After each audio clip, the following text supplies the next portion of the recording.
First of all, just a little bit of background about me. I have been with Roto Rooter for 7 years now, and prior to that, I was with Hudipole Shaneling Brewing Company here in town. So I had a really cool job where they paid me to talk about beer every day.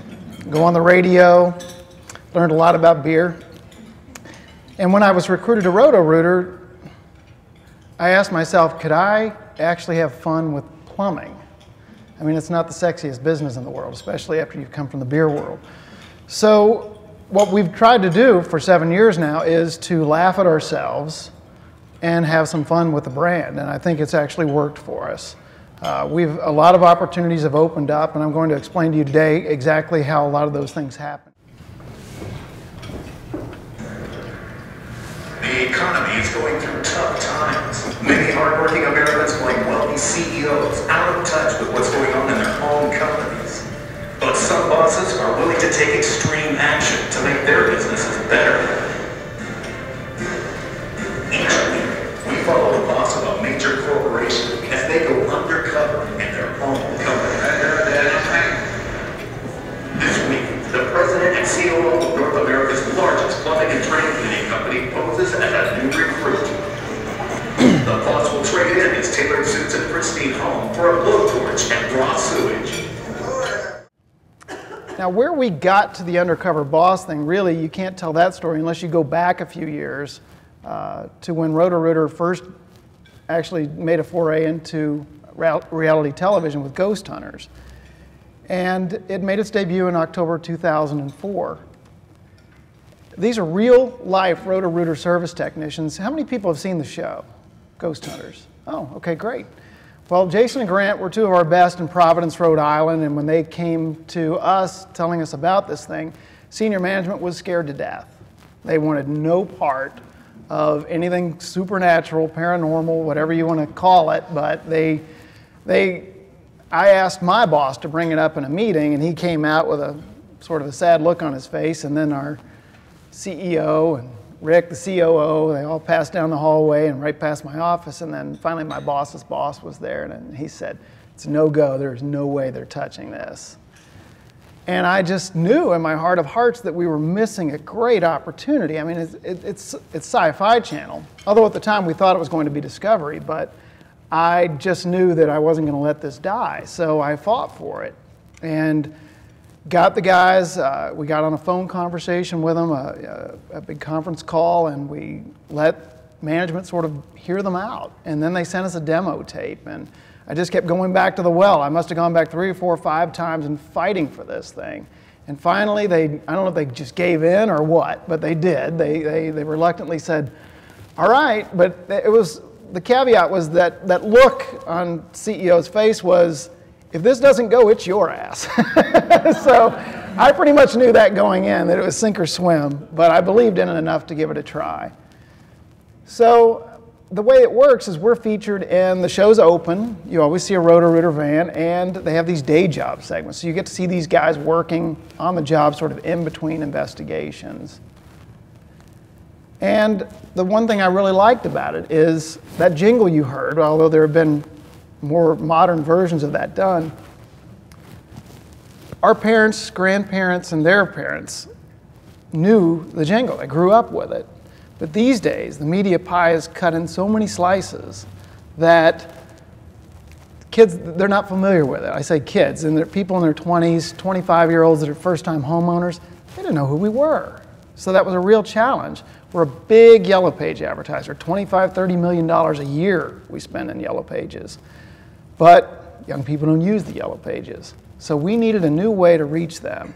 And Ghost Hunters, I just felt very strongly about and thought that this is our ticket. We need to take full advantage of this. So from there, there have been 2 sequels to Ghost Hunters International and Ghost Hunters Academy. And while we're not on those as often, there are these cameos by Jason and Grant, and usually those cameos involve them on the job at Roto Rooter, where somebody calls them and has to get some opinion. So we love that stuff. It just keeps paying dividends, and now the show is in syndication. I think it's in 31 countries. So it's really just, you couldn't ask for a better payoff.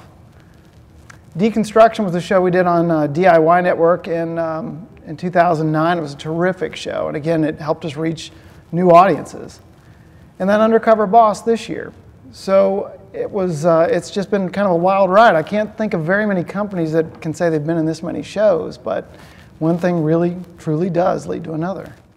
How do we do it? Well, the first thing that I did was when my boss retired a couple of years ago, and we started looking at local agencies. And I just felt in this era of communications that we could do great things on a national level without needing an agency out of New York or Chicago. And it was a bit of a gamble, but I felt that in a year's time I would either be a hero or I'd be the GOAT. And right now I'm on hero status, but that could change. But no, we've been with, it was EMG at the time, it's the Eisen agency, and if not for them, we would not have had Undercover Boss, because we met and we did say, Roger, this is what we're doing with ghost hunters, and we've got a good track record here, and I think these things are out there. We've just got to find them. So they put their ear to the ground, and I just always felt like they have our best interests at heart. So, but leveraging the opportunity, we knew we had gold, and we knew we were going to get a huge amount of viewers just because it's a major network. But we knew that we'd get one shot at this to do it right, so we wanted to take every opportunity to promote this thing. After all, that's what we do, public relations, so let's see how we can leverage it. We did a radio media tour with CBS. We leaned on the network a little bit and said, let's use as many of your assets as you can. Now, CBS has a great PR department, and they're not crazy about outside PR people telling them how to do their jobs.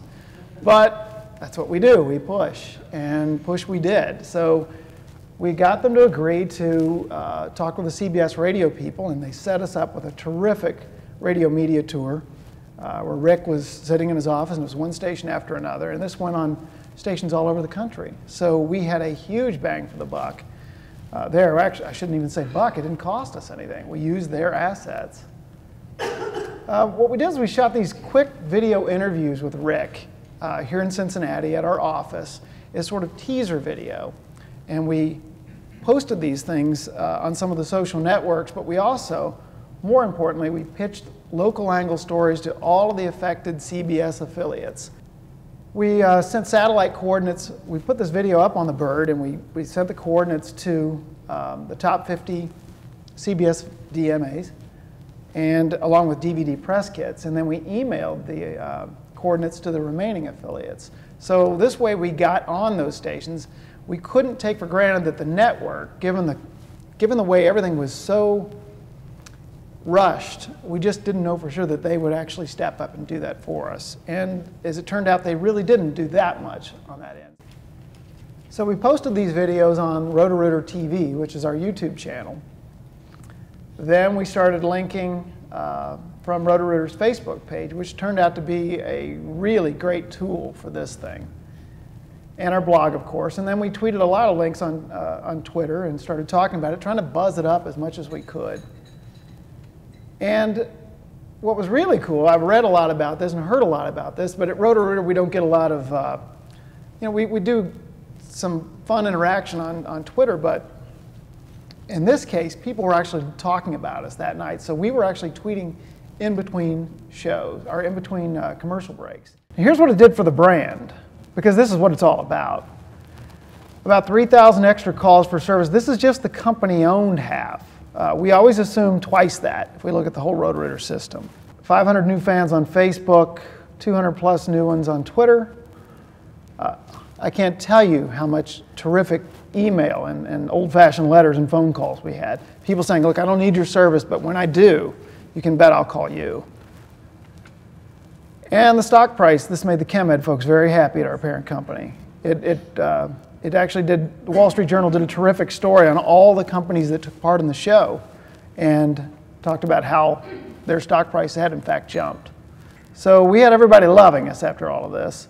52% is the bump we saw in web traffic. 104% night of the show crashed our site for about 6 minutes. And this is a site that's designed for a lot of people to come see it because you can schedule service online. The big hits we got, almost too numerous to mention, but we had a feature on Entertainment Tonight. feature on Extra. Every newspaper in the country that's daily has a TV guide, and they have TV best bets, stuff like that. We hit those up, and boy, did we get them. All of the major cities, we had good newspaper features. The New York Times, Wall Street Journal did the story that I just mentioned. New York Post. Google Finance did a terrific piece on us. And 2 hours on the Bob and Tom show. Just well, to Roger's credit, his crew got us on Bob and Tom because Rick was a big fan. He wanted to be on there so bad. They just kept pushing, and finally they said yes. The viewing audience was about 14 million. That was the TV coverage surrounding it. We estimated about 9 million impressions. Print coverage, 19. Internet, you know, that's tough to measure. I think we're being very conservative with this. This is actually, I took a look at this morning. That was just Bob and Tom. That didn't include the CBS Media Tour and the many, many radio stations that we convinced to do interviews with us. So it's actually probably closer to about, well, CBS I think was 17 million. So we're probably looking at well, a lot.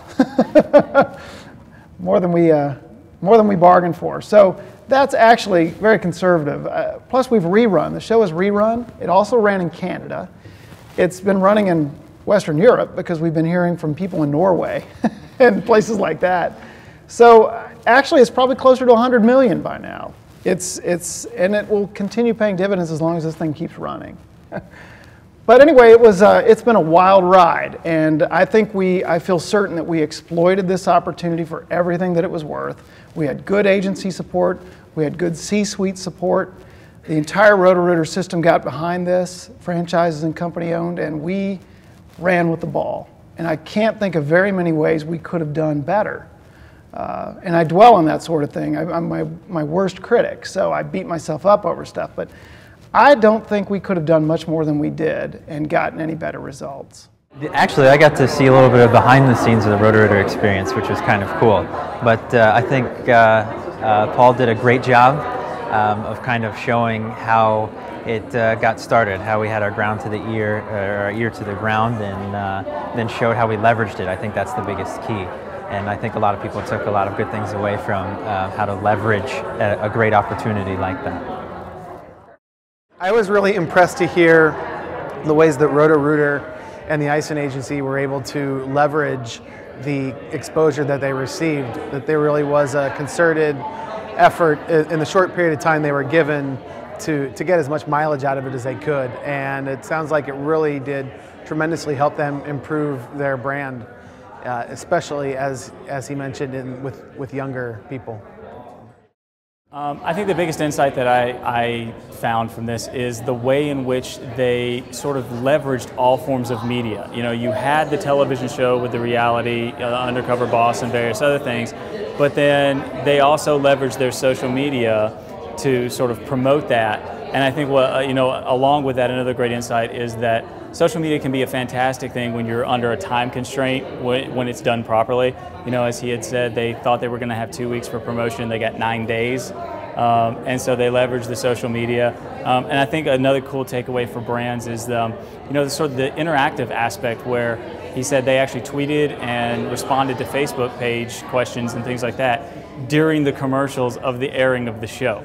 You know, and so I think that's one of those things that brands can take away, to sort of find those entry points with your consumers, even if it's during the middle of live television, or I guess in this case recorded television. Find those points where you can interact with your consumers and hit them hard.